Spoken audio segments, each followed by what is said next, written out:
Hey guys, so let's talk about whether or not kids should be educated about and exposed to the paranormal. My main focus in terms of my work with the paranormal is for the gifted youth and their parents. Not only is my book obviously aimed at the gifted youth right now, but a lot of the work I do behind the scenes in terms of private messaging and stuff like that is with both gifted children and their parents, just helping them deal with the things that are happening to them. Because most people know my primary focus is on the gifted youth, a lot of people do ask my opinion on this topic. And also, I think there's a lot of misconception in terms of how I feel about the topic. A lot of people assume that because most of the work I do is with gifted kids, that I then am very for kids being involved in the paranormal, and that's not necessarily the case. So I'm going to go over that a little bit. Okay, so let's get into that now. First, I want to start by clarifying sort of what I think is a kid. Pretty much my main focus. From 13 to 15, I consider that a younger teen, and I do feel that while a lot of what I say for the kids is applicable, there is a little bit more wiggle room for the 13 to 15 year olds. And then from 16 to 19, granted they are still teenagers and still technically minors, I do feel like there's a lot more leniency that can be had there. So I will clarify that a little bit later in the video, but that's just to give you kind of a gauge when I'm talking about the gifted kids, the age range that I'm looking at. Okay, so let's get into it in terms of my opinion on whether or not kids should be educated and experienced in the paranormal. So there's two sides to this. One is gifted kids and the other is not gifted kids. Briefly, I would say that a gifted child is someone who deals with paranormal or gifted aspects on a pretty regular basis. Kids in general are more in tune to the paranormal and spirits than adults are, sort of like animals.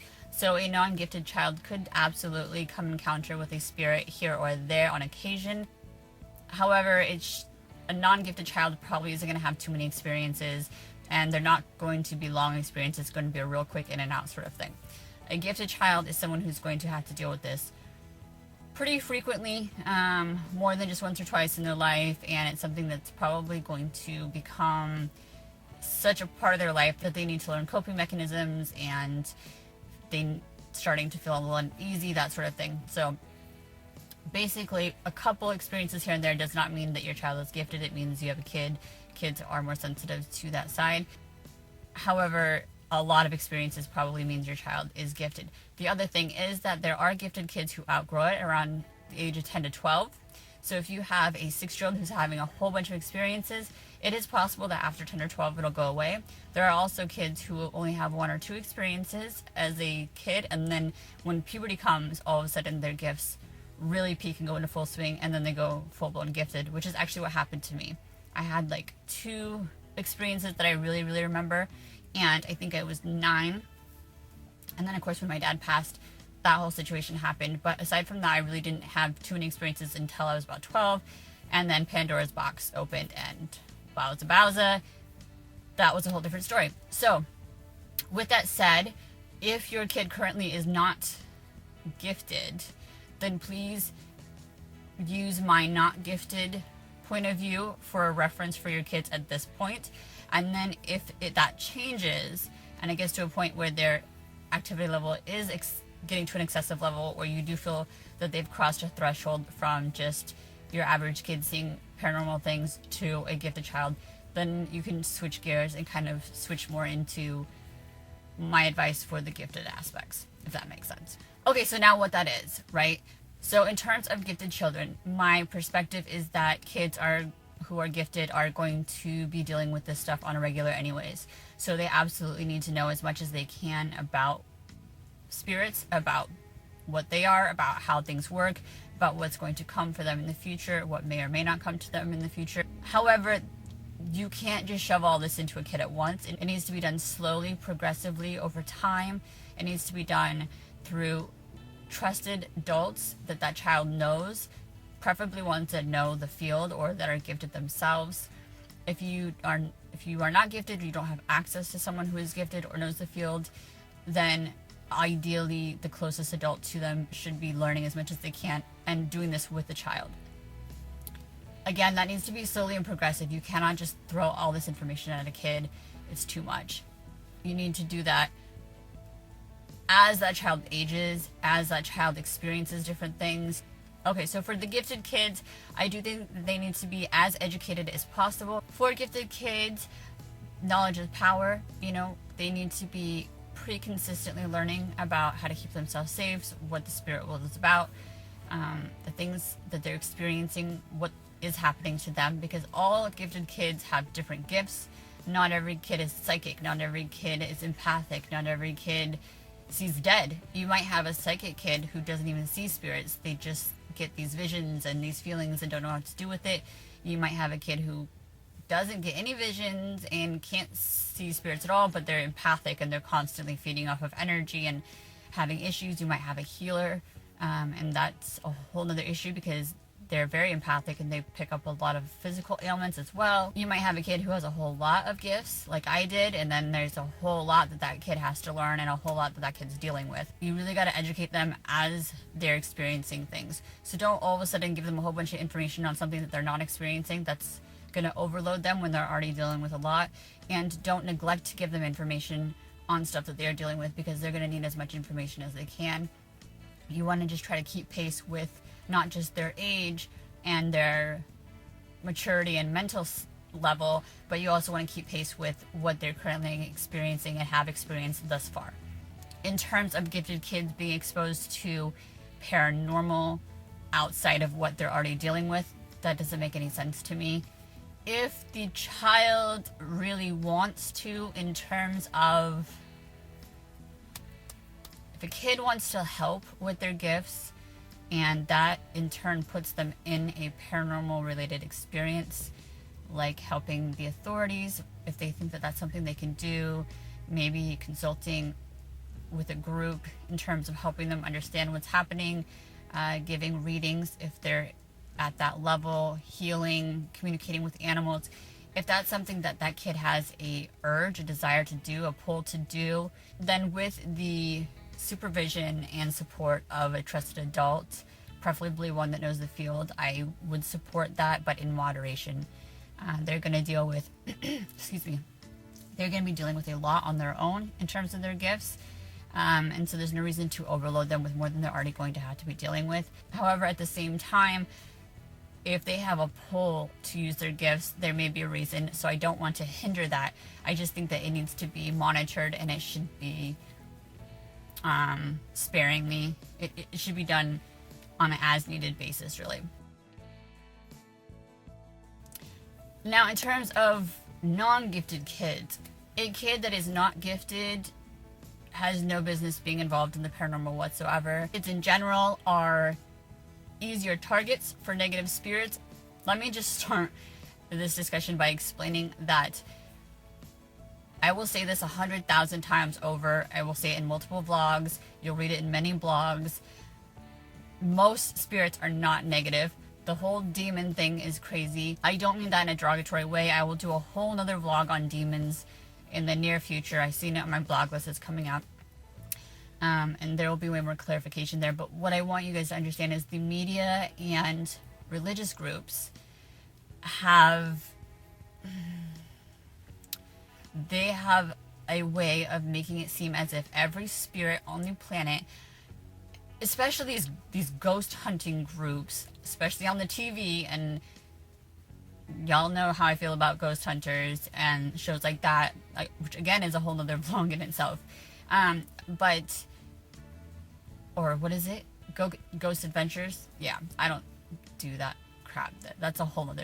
Anyways, so I'm getting off topic, but many religious groups and the media, absolutely the media, have a way of making every spirit on the planet seem like it's either some sort of demon or it's an evil entity that is after you. And that's preposterous. And unfortunately, it's causing a lot of harm, really, to all of us, but especially to the gifted youth community, because a couple things happen. One, right off the jump, as soon as they come into any experience or any paranormal encounter, they just, out of fear, assume it has to be bad. This must be a negative thing. Holy crap, what I do? I'm scared. And they flip out. They have no reason to think it's negative, but because it's a spirit, it must be bad. And then these kids have an unnecessary fear, right? First off, now they're terrified for no reason at all.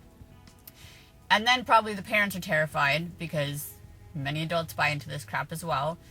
And on top of that, now you've got a kid who is afraid and more susceptible to spirits that actually could be negative. One, very few spirits are negative, and most negative spirits are in places you would expect a negative spirit to be in, right? So either the place of their death, which most kids aren't wandering around in, crime scenes or overdose scenes or whatever the case may be, or they're stuck in prisons or psych wards or something like that. There are very few evil spirits just roaming your kid's school or the grocery store or wherever they might pick up a tag along, which is also another vlog. I'll go into my terminology and stuff like that in another vlog. But basically a tag along is a spirit who you encounter out and about and it follows you home. So kids in general are more sensitive to spirits, gifted or not. They are also more gullible in terms of if there was a nuisance spirit, which by the way is different than an evil spirit. A nuisance spirit is just a spirit that isn't necessarily evil, it's just bored or obnoxious or a pain in the butt and likes to cause problems without realizing or really caring about the consequences of their action. They're not necessarily evil, but they're definitely a pain in the ass, right? So they could pick up a nuisance spirit. Hypothetically, yes. If you took your kid to a paranormal investigation somewhere that is supposed to be known for activity, especially knowing what may be there, especially if there's something negative there, then yes, you open the door open for your kid to have something negative attached to itself. That's not something that you want. I would hope not. So while it's unlikely that your kid is going to pick up something negative, it is possible, and you don't want to purposely or knowingly open your kid up to something like that. That just doesn't make any sense to do that, especially when they're not gifted and they have no reason on the planet to have these spirits. It's not like something they're going to have to deal with whether they like it or not. If you don't pick up something negative, which again is unlikely but is possible, I'm not going to say it's impossible, so you don't want to risk that, you could pick up a nuisance spirit, which is just obnoxious and can definitely cause a lot of stress and anxiety for a child and for their family. You don't want them to have to go through that. For what reason? And there are a lot more nuisance spirits than evil, but again, most spirits aren't even that obnoxious. You don't want to risk the chance of them picking up something that they don't want. The other thing is, even if it's a totally benign spirit, as it most likely is, your kid, because it's been programmed that way for so long from every angle, is going to assume it's negative, whether it is or not, whether it's causing problems or not, and you're going to have this fear in your kids. So my viewpoint on it is, why open your kids up to the potential for something that they don't need in their life? There's no reason for it. There's no benefit to them. If they're interested in the paranormal, if you're interested in the paranormal and want your kid to have a similar interest, stick to the movies and stick to the TV shows and read the books and whatever it is that gets your fix, but they don't need to actually be physically involved in that stuff. I do, however, think that all children should be educated as to the basics. I think all children, gifted or not, should know what spirits are, how spirits became spirits, the basics of how we pass away and what happens to souls, both earthbound and crossed over spirits. And I think that they should absolutely know how to protect themselves. They should know that a spirit cannot ever hurt them, despite what the movies and religious books would make you think with the possession and all that crap. That you are always in control, whether you feel like you are or not. That it's important to not be afraid, even if you feel afraid, to overcome that, and that you have that power and how to protect themselves if need be. And more than that, they need to know how to create boundaries so that spirits know when is an appropriate time and when is not. When they're trying to sleep at night, it's not an appropriate time. If they're at school, that is not an appropriate time. So they should know those basics. And of course, all gifted children should know those basics, but they're going to know a lot more than that, obviously. So yes, I do think that non-gifted children should know the basics. And I think that there should always be an open door policy at the house, that if something was to happen, that they can come to you at any given time, and that you will not just automatically discount them. You will listen to them. You will not, insult them or make them feel bad for what they are experiencing, and that they are justified, that there are good odds that they are in fact experiencing these things, but that it'll pass and it'll be okay, that they're in control. So the way I like to explain it, or the way I like to look at it, is like an earthquake, right? So It's important for all of us to know earthquake safety. We want our kids to know earthquake safety, where to stand, where not to stand, how to get out of all the exits, that type of stuff. We want them to know the risks that can happen, but also know that they can get out of it if they are careful. But at the same time, none of us are going to pick up our kids, look for an area that's having an earthquake. Yes, I know that's not plausible, but you get my drift, and throw them in it and hope that they're just going to survive because we taught them well. Even the best earthquake specialist in the world could absolutely get injured in an earthquake. The same goes for anyone in the paranormal field, including myself. I'm not immune. I think that I am damn near immune just because of all the experiences I've had this far, and I am in full control of my space, as everyone should be. But I'm not naive. I know that there's way more than I will ever understand, that none of us will ever be experts, that none of us will ever know everything, and that we all have the potential to face something that we're not ready to face. So why throw your kid into an earthquake and just hope that he can or she can get out of it? It just doesn't make sense to do it. Now, again, that is for kids 13 and under. If you've got a non-gifted kid 13 to 15 who's interested in the paranormal, I would say in a controlled environment with a trusted adult that knows the paranormal. That's important. Not just a trusted adult, but a trusted adult that knows the paranormal, knows how to keep them safe in terms of the spirit world. They want to do investigations here and there on occasion, not on a regular basis, but here and there. Then that could be something that they could, look into. If they want to start reading books and practicing things at home in moderation, again, with a trusted adult that knows the field that they're looking to practice, then that is something that can happen. But again, that's something that needs to be done from 13 to 15, not below 13, and always with an adult you know. Never let your kid go off with some random group in the area you don't know. Obviously, that's common sense. You don't let your kid just run off with strangers. God, I would hope not. But also, you just really want to make sure that you and that child know and trust this adult, and that you know completely that they know what they're doing within that paranormal field. From 16 to 19, obviously, depending if your kid is even living with you past 18 or so, that's going to be a judgment call. There are 16-year-olds that are very mature and can absolutely handle most paranormal experiences, either on their own or with a group that they've met up with and that you have met and trust. And they could probably learn a lot and keep themselves safe without too much issue. There are also 18-year-olds and 19-year-olds out there that are very immature and probably could use a chaperone that knows the field still. So for your kids, in the later teenage years, I would just say that that's a judgment call you need to make based on your child's maturity level and based on their interests, based on their ability to retain information, and just sort of stuff like that. So for non-gifted kids, again, 13 and under, there is no reason in the world for them to be involved in the paranormal. I would like all children, gifted or not, to know the basics. But beyond that, I don't think any kid from 13 and under needs to be exposed to the paranormal unless they need to be, or unless it happens organically, which it may. And at that point, you just need to be able to have an open door policy where your kids feel comfortable coming to you with that. 13 to 15, that should be something that is only with someone you know who knows the field, that your kid knows it. And then also it has to be sporadic here and there, not too much of that, because at that age they still are very vulnerable and very sensitive, and you just don't want to overload them. It's okay to kind of get their feet wet here and there in a controlled environment, but you just don't want too much for them at that point. And then from 16 to 19, that's going to be a judgment call for the parents and the kids to make together as a team based on their, situation. For the gifted kids, it's pretty much the same from beginning to end, from toddler age to adulthood. I just think there should always be an open door policy for every experience. As a parent, I know that it can get redundant, and you might get to a point where you're like, oh my God, I get it. You see a ghost. Oh my God, I get it. You feel something.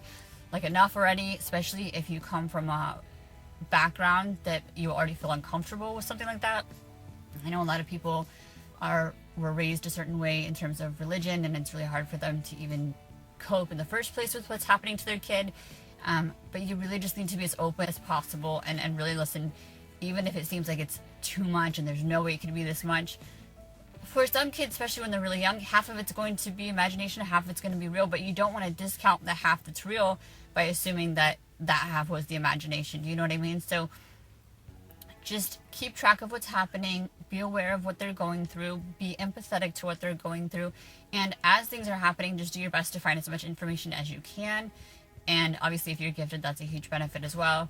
And then just, like I said, from toddlerhood to adulthood, they need to get as much information as possible, as much practice as possible with their specific abilities.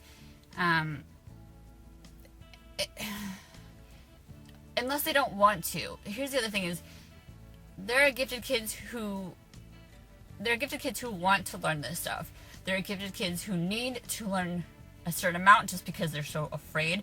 And then there's some kids that have the abilities, are not afraid, but really could care less and want it just to go away. And that's their prerogative. If your child is not afraid and it's not causing them any sort of duress and they just don't give a crap to learn more, then obviously don't force feed your kid information or force them to practice anything. But if your kid is having trouble with it, it's causing them some sort of anguish, or they're not afraid but they really are eager to grow their abilities, then absolutely we want them as educated as possible. We want to give them as many opportunities as we can, but always in a safe, controlled environment. Gifted kids, from any age that they're comfortable doing it, if they want to do things like assisting law enforcement, doing readings, helping, healing, stuff like that, that can be done in a controlled environment, but again, in moderation, all the way through until their teenage years. Actually, to be honest, all the way until they're an adult. That needs to be done in moderation. They can learn infinite, but actually doing things with their gifts needs to be done in moderation, because kids already have way too much going on in their life. They've already got to deal with so much. If you think back to being a kid, it was just too much already. You know, your hormones and your learning and school and chores and work and family, it's too much. So I hope that wasn't too confusing. I apologize for bouncing around too much. I am sure that someone's going to be offended somewhere. That's just the nature of the field, and to be honest, usually how it works when I open my mouth. And I am sorry that I'm not sorry. That is my perspective in terms of the kids. My focus is always going to be on keeping them safe. My focus is always going to be on keeping them educated and in control. And you are the adults, you are the older siblings, you are the guardians, whatever the case may be, and it's your job to keep them safe. I want you to remember that. You are the adult in the situation. Kids are not always aware of what they think that they can handle. Most kids will tell you that they can sit there and eat that entire bowl of candy without getting sick. They'll tell you that they can handle the haunted house without being afraid. They'll tell you that they're not afraid of a scary movie. They'll be perfectly fine. And you know what happens halfway through that bowl of candy? They're barfing their brains out. Halfway through that haunted house, they're in a corner crying their little brains out, having to be carried out. And halfway through the night, they're waking up with nightmares from the scary movie. Kids don't have a grasp on what's coming, the consequences, the reality of their choices. You're the adult, you do. Be smart. I don't want to hear the excuses. They said they'd be fine. You know, they're just tougher than most kids. They're not afraid. They got this. It's cool. They said they wanted to, blah, blah, blah. I'm guilty of that. I've done it before. My daughter has always been like me. She's been totally fearless. She's always been into the scary stuff, and she had convinced me at a certain age that she was ready for a haunted house, and it terrified her, and I felt horrible that I had allowed that to happen.